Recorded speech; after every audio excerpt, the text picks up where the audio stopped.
lahat ay tahimik, pati mga tala sa buhaw na. God bless the Philippines and God bless us all.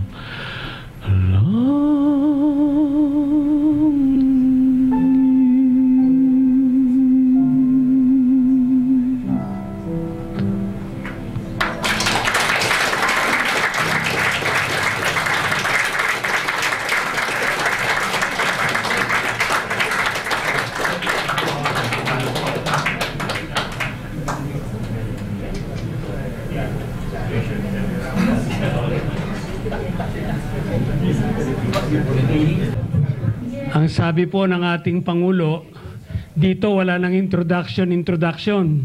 Pare-pareho lang tayong dito. Pare-pareho atang idiot, no? Incumbent and retired. And also our idiot-tolerant spouses. Magandang tanghali po.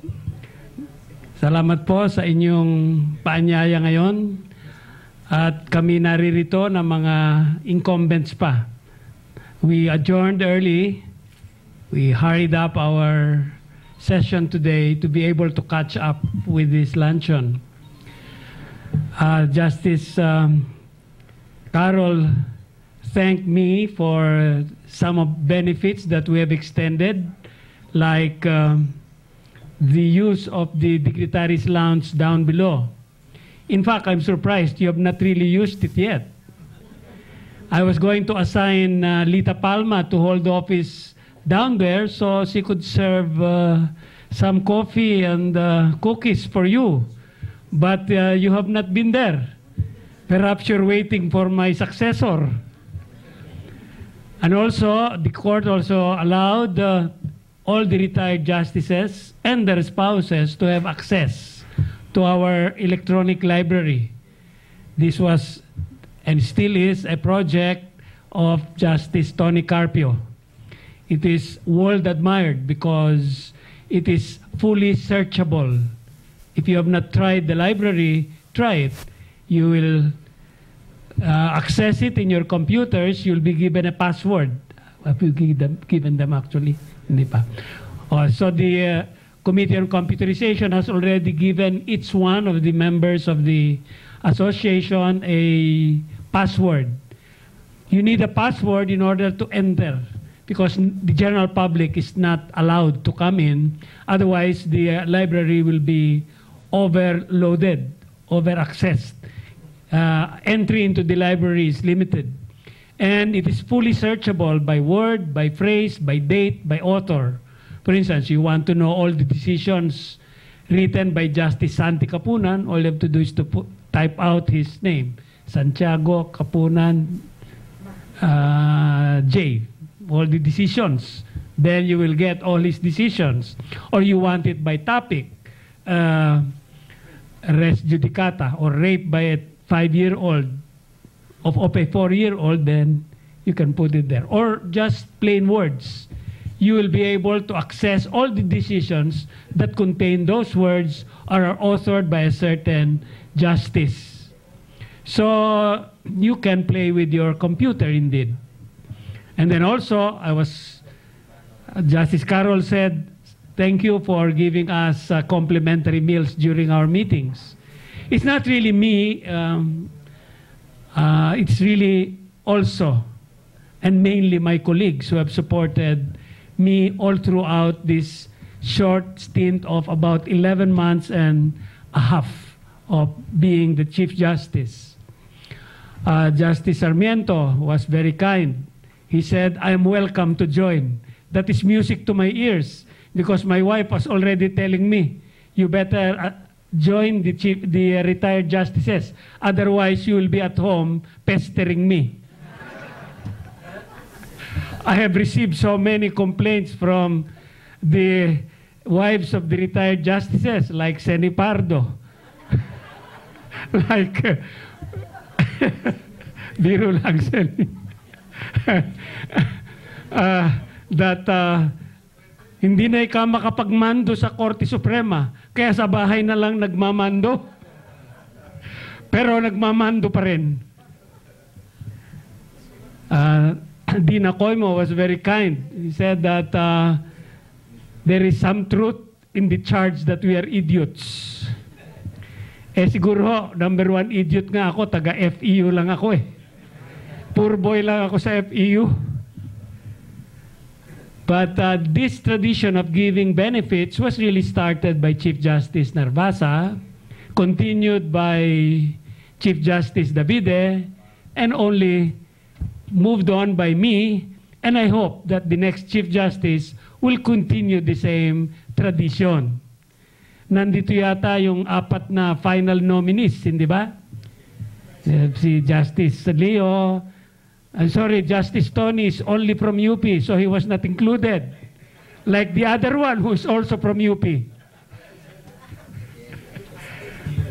Si Justice Helen, UST yan. Oh. Tapos si Justice Elo and Justice Ray are not here. Justice Ray was being interviewed. What can you comment about the statement of your 6th almost rival? Sabi niya, I'm sorry, I'm not a psychiatrist. I cannot comment.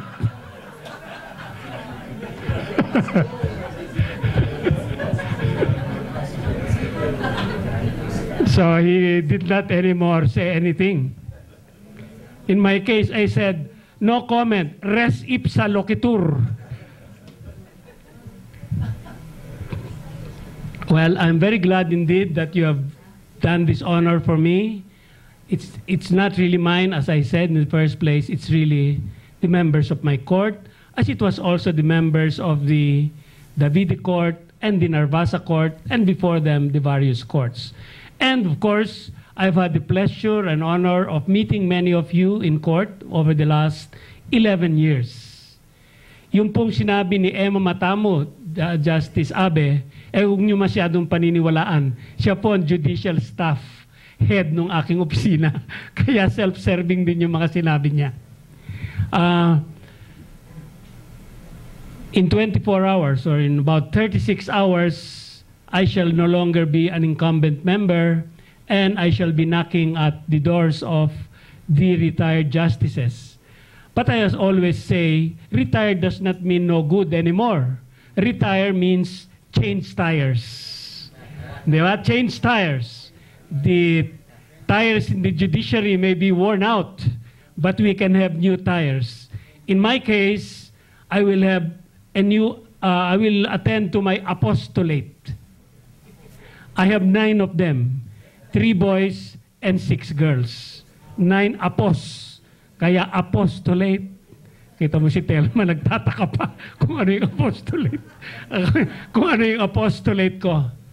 It's because really I have abandoned, I have been a negligent father, grandfather, and husband.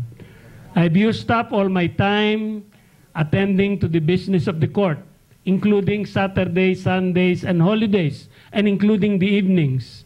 And so at last, I will be back in the arms of my ever-loyal, ever-faithful, ever-loving wife, Lenny.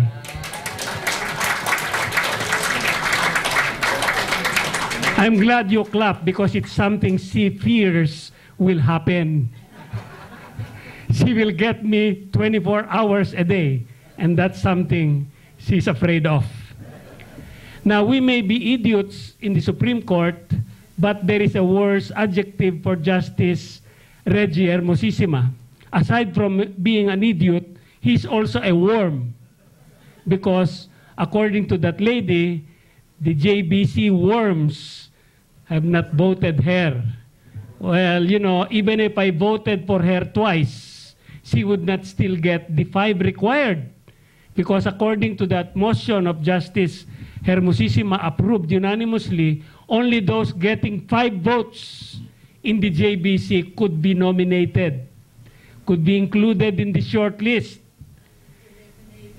Shall we say, Justice Reggie, how many votes he got? Oh, Justice Pepe knows already only 1. So even if the idiots from the Supreme Court, namely Justice Hermosissima, who represents you, and me, who represents the incumbent, we would not still be able to get her to the short list because she needed 5 votes. So never mind the idiot, never mind the worm, Justice Reggie. We were anyway praised by Dean Acoimo for our courage. That is the consolation. Wala po kaming pera, wala kaming poder, wala pa kaming itsura, wala pa ring class. The only thing we have is courage. Matapang daw kami sapagkat ang mga asawa namin nasa likod namin. Maraming salamat po.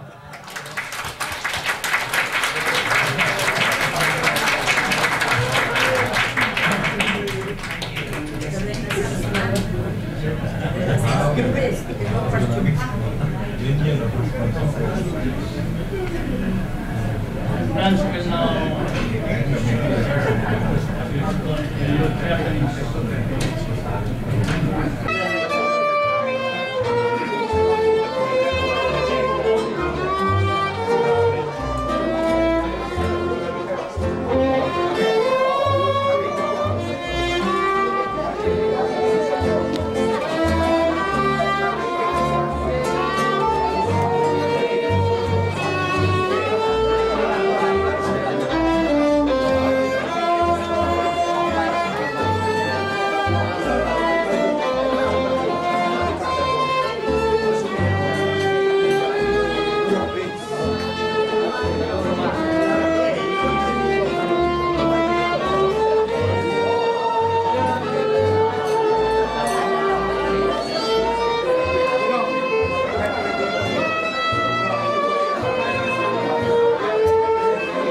you.